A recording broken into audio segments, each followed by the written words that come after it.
just up ahead, the Humber Bridge. We're not going over it straight away, we're going to turn off just before we get there for a bit of a photo op down underneath it somewhere.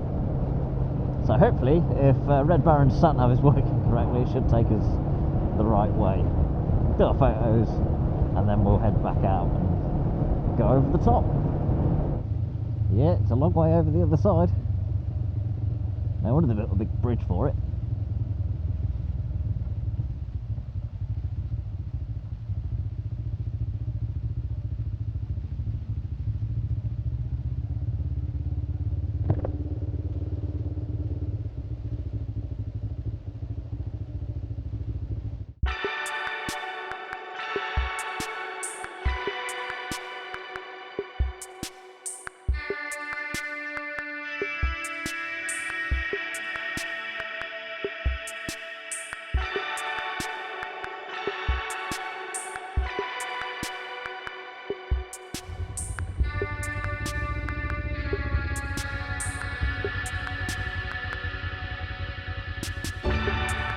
Right, so that's the photo opportunity done. Now it's time to get round and ride over it. There we go then. We don't have to pay.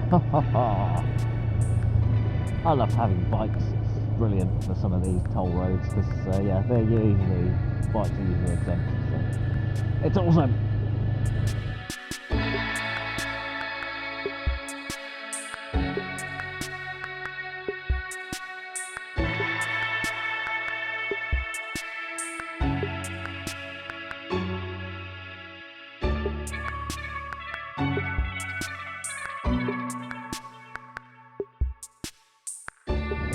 Well, that's another thing checked off my list of things to do.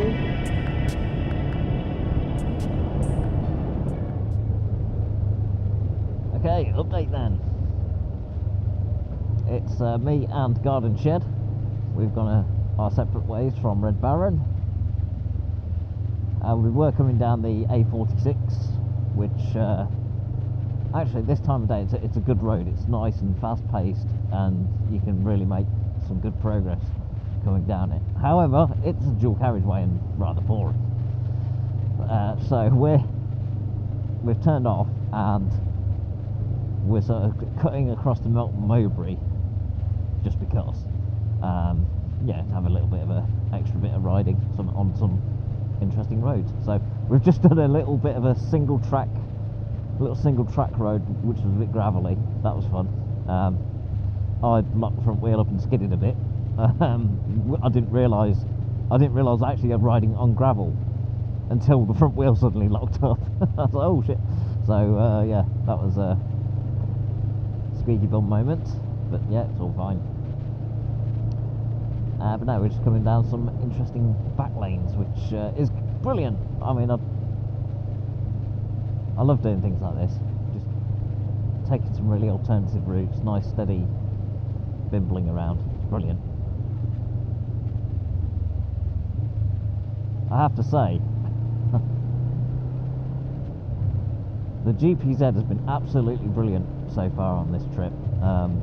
It feels, considering its next service must be about due, it's sort of getting close to its due service interval. It just feels smooth and tight and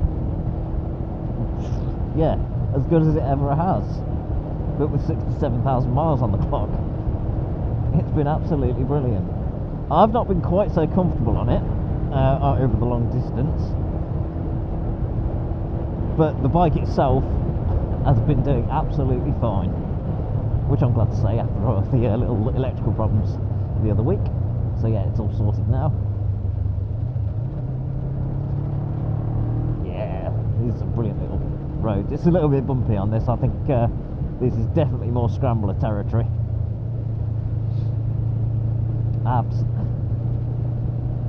I do quite like Freddie's V-Strom that he's got. V-Strom 650, one of the new ones. Very good looking bike.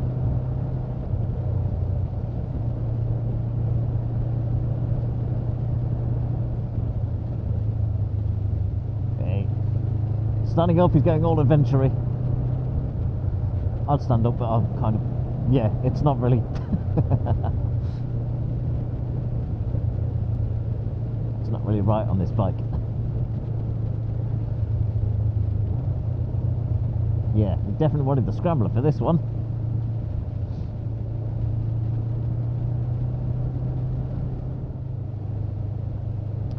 Okay, updates. Just got back into Hinckley after parting ways with Garden Shed. Mileage total is about to hit, here we go, here it is, 520 miles. That's since leaving Littlehampton yesterday. So today, what's that? So that's about 350 miles today. Fairly good going, I suppose. The next morning, whilst in Hinckley, I visited the Triumph Factory Visitor Centre. Now, normally they're not open Mondays and Tuesdays, but it was a bank holiday Monday, and they have started opening on bank holiday Mondays now, so the cafe and the visitor centre is all open. And I believe they are still also running the factory tours as well. Being a bank holiday, the factory won't be in operation, so there'll be a bit less to see. But either way, the factory tour is still worth a look around. It's about £18 to do now. It sounds quite pricey, but if you're into, well, even if you're not into bikes, but if just generally how things are made and put together, it is very interesting. I think it will be worth a look round if you're interested in that sort of thing. Afterwards, it was time to start heading home, so I left Hinckley and decided to travel down the Foss Way, which is it was originally a Roman road that used to link Bath up to Lincoln. Heading down the Foss Way, there was a place I wanted to pay a visit to, which is fairly newly open, so I wanted to check it out, which looked quite interesting. A place called Caffeine and Machine in Warwickshire. However, just up the road from there had been an accident of some sort, and the police had the road closed, so I had to take a bit of a diversion around some backcountry lanes to get back on track.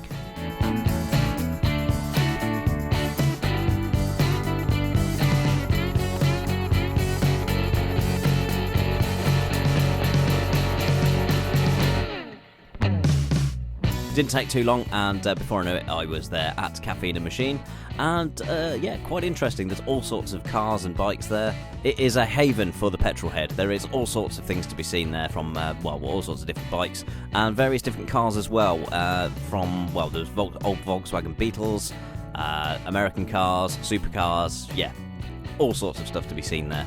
Now, if you are planning to visit in the car, I will pre-warn you, it is £5 to park. Sounds quite steep, probably is, but yeah, bikes are free. Another perk, I suppose. Currently outside, they've also got a large tent set up, so there is a little cafe in there as well. And they had a barbecue on the go in there, and yeah, it was a very cool little place. Looks like, yeah, a great place just to stop off and chill out for a bit.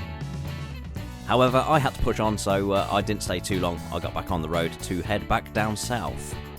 And after many miles, I arrived home.